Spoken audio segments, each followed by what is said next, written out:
नमस्कार दोस्तों, एस्ट्रोवाणी के यूट्यूब चैनल में आपका बहुत स्वागत है। इससे पहले वाली वीडियो में हमने श्री विष्णु पुराण के प्रथम अंश के प्रथम अध्याय को पढ़ा था, जिसमें मैत्री जी ने पराशर जी से यह प्रश्न किया था कि इस संसार के उत्पादन का कारण क्या है। अब दूसरे अध्याय में हम 24 तत्वों के विचार करेंगे, साथ ही जगत की उत्पत्ति, क्रम का वर्णन और विष्णु जी की महिमा की बात की जाएगी। लेकिन अध्याय शुरू करने से पहले श्री हरि विष्णु से हाथ जोड़कर प्रार्थना है कि हम सब की इच्छाएं पूरी करें, हम सब की मनोकामना पूरी करें और साथ ही अपना आशीर्वाद सदैव हम सब भक्तों पर बनाए रखें। तो चलिए श्री हरि विष्णु का नाम लेकर शुरू करते हैं दूसरा अध्याय। श्री पराशर जी बोले, जो ब्रह्मा, विष्णु और शंकर जी जगत की उत्पत्ति, स्थिति और संहार के कारण हैं तथा अपने भक्तों को संसार सागर से तारने वाले हैं, उन विकार रहित शुद्ध अविनाशी परमात्मा, सर्वदा एक रस रहने वाले सर्व विजयी भगवान वासुदेव विष्णु को नमस्कार है, जो एक होकर भी नाना रूप वाले हैं, स्थूल सूक्ष्म में हैं तथा मुक्ति के कारण हैं, जो विश्व रूप प्रभु, विश्व की उत्पत्ति, स्थिति और संहार के मूल कारण हैं, उन परमात्मा विष्णु भगवान को नमस्कार है, जो विश्व के अधिष्ठान हैं, अति सूक्ष्म से भी सूक्ष्म हैं, सर्व प्राणियों में स्थित पुरुषोत्तम और अविनाशी हैं, जो परमार्थ अति निर्मल ज्ञान स्वरूप हैं, किंतु अज्ञानवश नाना पदार्थ रूप से प्रतीत होते हैं, तथा जो जगत की उत्पत्ति और स्थिति में समर्थ एवं उनका संहार करने वाले हैं, उन जगदीश्वर, अजन्मा, अक्षय और अव्यय भगवान विष्णु को प्रणाम करके तुम्हें मैं वह सारा प्रसंग क्रमशः सुनाता हूँ, जो दक्ष आदि ने मुनि श्रेष्ठों के पूछने पर पितामह भगवान ब्रह्मा जी ने उनसे कहा था। वह प्रसंग दक्ष आदि मुनियों ने नर्मदा तट पर राजा पुरुकुत्स को सुनाया था तथा पुरुकुत्स ने सारस्वत से और सारस्वत ने मुझसे कहा था, जो पर से भी परे, परम श्रेष्ठ, अंतरात्मा में स्थित परमात्मा, रूप, वर्ण, नाम और विशेषण आदि से रहित है, जिसमें जन्म, वृद्धि, परिणाम, क्षय और नाश, इन 6 विकारों का सर्वथा अभाव है, जिसको सर्वदा केवल है इतना ही कह सकते हैं, तथा जिनके लिए यह प्रसिद्ध है कि वह सर्वत्र है और उनमें समस्त विश्व बसा हुआ है। इसके लिए ही विद्वान, जिसको वासुदेव कहते हैं, वही नित्य, अजन्मा, अक्षय, अव्यय, एक रस और हे गुणों के अभाव के कारण निर्मल पर ब्रह्म है। वही इन सब व्यक्त और अव्यक्त जगत के रूप से तथा इसके साक्षी पुरुष और महाकारण काल के रूप से स्थित है। हे द्विज, परम ब्रह्मा का प्रथम रूप पुरुष है, अव्यक्त और व्यक्त उसके अन्य रूप हैं तथा काल उसका परम रूप है। इस प्रकार जो प्रधान पुरुष, व्यक्त और काल इन चारों से परे है तथा जिसे पंडित जन ही देख पाते हैं, वही भगवान विष्णु का परम पद है। प्रधान, पुरुष, व्यक्त और काल, यह रूप पृथक पृथक संसार की उत्पत्ति, पालन और संहार के प्रकाश तथा उत्पादन में कारण है। भगवान विष्णु जो व्यक्त, अव्यक्त, पुरुष और काल रूप से स्थित होते हैं, इसे उनकी बालवत क्रीड़ा ही समझो। वह क्षय रहित हैं, उनका कोई अन्य आधार भी नहीं है तथा अप्रमेय, अजर, निश्चल शब्द, स्पर्श आदि शून्य और रूपादि रहित हैं। वह त्रिगुणमय और जगत का कारण है तथा स्वयं अनादि एवं उत्पत्ति और लय से रहित है। यह संपूर्ण प्रपंच प्रलय काल से लेकर सृष्टि के आदि तक उसी से व्याप्त था। हे विद्वान, श्रुति के मर्म को जानने वाले, श्रुति परायण, ब्रह्मवेता महात्मागण इसी अर्थ को लक्ष्य करके प्रधान के प्रतिपादक श्लोक को कहा करते हैं। उस समय न दिन था न रात्रि थी, न आकाश था न पृथ्वी थी, न अंधकार था न प्रकाश था, न इनके अतिरिक्त कुछ और ही था। बस श्रोत्रादि इंद्रियों और बुद्धि आदि का अविषय एक प्रधान ब्रह्म और पुरुष ही था। विष्णु के परम स्वरूप से प्रधान और पुरुष ये दो रूप हुए। उसी के जिस अन्य रूप के द्वारा वे दोनों संयुक्त और वियुक्त होते हैं, उस रूपांतर का ही नाम काल है।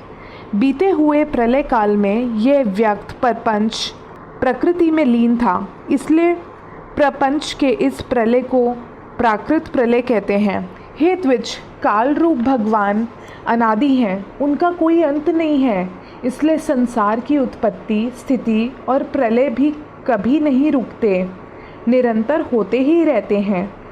हे मैत्रेय, प्रलय काल में प्रधान के साम्यावस्था में स्थित हो जाने पर और पुरुष के प्रकृति से पृथक स्थित में हो जाने पर विष्णु भगवान का काल रूप प्रवृत्त होता है। तदंतर उन परम ब्रह्मा परमात्मा विश्वरूप सर्वव्यापी सर्वभूतेश्वर सर्वात्मा परमेश्वर ने अपनी इच्छा से विकारी प्रधान और अविकारी पुरुष में प्रविष्ट होकर उनको शोभित किया। जिस प्रकार क्रियाशील न होने पर भी गंध अपने सन्निधि मात्र से ही मुझको शोभित कर देती है, उसी प्रकार परमेश्वर अपनी सन्निधि मात्र से ही प्रधान और पुरुषों को प्रेरित कर देते हैं। हे ब्रह्मान, वह पुरुषोत्तम ही इनको शोभित करने वाले हैं और वह शुभ होते हैं तथा संकोच और विकास युक्त प्रधान रूप से भी वह ही स्थित हैं। ब्रह्मादि समस्त ईश्वरों के ईश्वर वे विष्णु ही समस्त ब्रह्मादि जीव रूप तथा महत्व रूप से स्थित हैं। सर्ग काल के प्राप्त होने पर गुणों की साम्यावस्था रूप प्रधान जब विष्णु के क्षेत्र जन रूप से अधिष्ठित हुआ तो उससे महत्व की उत्पत्ति हुई। उत्पन्न हुए महान को प्रधान तत्व ने आवृत किया। महत्त्व सात्विक, राजस और तामस भेद से 3 प्रकार का था, किंतु जिस प्रकार बीज छिलके से संभाव से ढका रहता है, वैसे ही त्रिविध महत्व प्रधान तत्व से सब और व्याप्त है।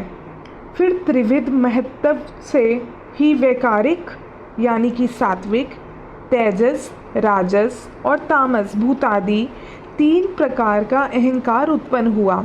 हे महामुने, वह त्रिगुणात्मक होने से भूत और इंद्रिय आदि का कारण है और प्रधान से जैसे महत्त्व व्याप्त है, वैसे ही महत्त्व वह व्याप्त है। भूतादि नामक तामस अहंकार ने विकृत होकर शब्द तन्मात्रा और उससे शब्द गुण वाले आकाश की रचना की। उस भूतादि तामस अहंकार ने अन्मात्रा रूप आकाश को व्याप्त किया। फिर आकाश ने विकृत होकर स्पर्श तन्मात्रा को रचा। उससे बलवान वायु हुआ, उसका गुण स्पर्श माना गया है। शब्द तन्मात्रा रूप आकाश ने स्पर्श तन्मात्रा वाले वायु को आवृत किया है। फिर वायु ने विकृत होकर रूप तन्मात्रा की वायु से तेज उत्पन्न किया, उसका गुण रूप कहा जाता है। स्पर्श तन्मात्रा रूप वायु ने रूप तन्मात्रा वाले तेज को आवृत किया। फिर तेज ने भी विकृत होकर रस तन्मात्रा की रचना की, उससे रस गुण वाला जल हुआ। रस तन्मात्रा वाले जल को रूप तन्मात्रा में तेज ने आवृत किया। जल ने विकार को प्राप्त होकर गंध तन्मात्रा की सृष्टि की, उससे पृथ्वी उत्पन्न हुई है जिसका गुण गंध माना जाता है।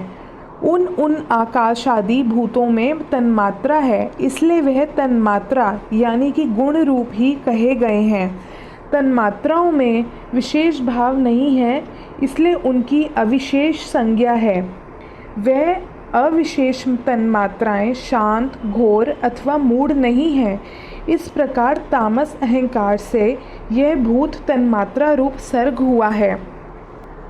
10 इंद्रियां तेजस अर्थात राजस अहंकार से और उनके अधिष्ठाता देवता वैकारिक अर्थात सात्विक अहंकार से उत्पन्न हुए कहे जाते हैं।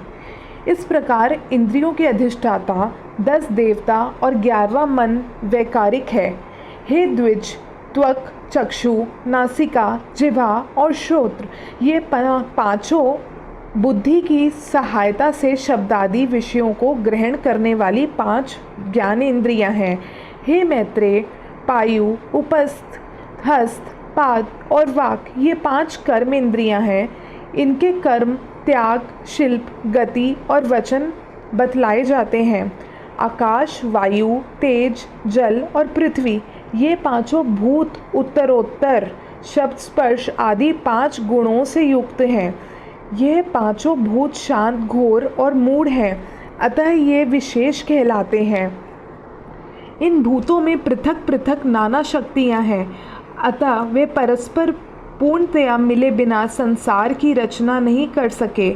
इसलिए एक दूसरे के आश्रय रहने वाले और एक ही संघात की उत्पत्ति के लक्ष्य वाले महत्व से लेकर विशेष पर्यटन प्रकृति के इन सभी विकारों ने पुरुष से अधिष्ठ होने कारण परस्पर मिलकर सर्वथा एक होकर प्रधान तत्व के अनुग्रह से अंड की उत्पत्ति की।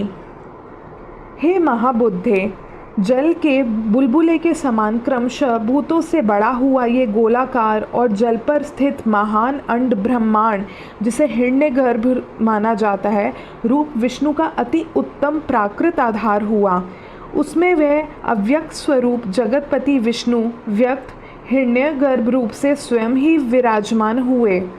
उन महात्मा हिरण्यगर्भ का सुमेरु, उल्ब, अन्य पर्वत जरायु तथा समुद्र गर्भाशयस्थ रस था।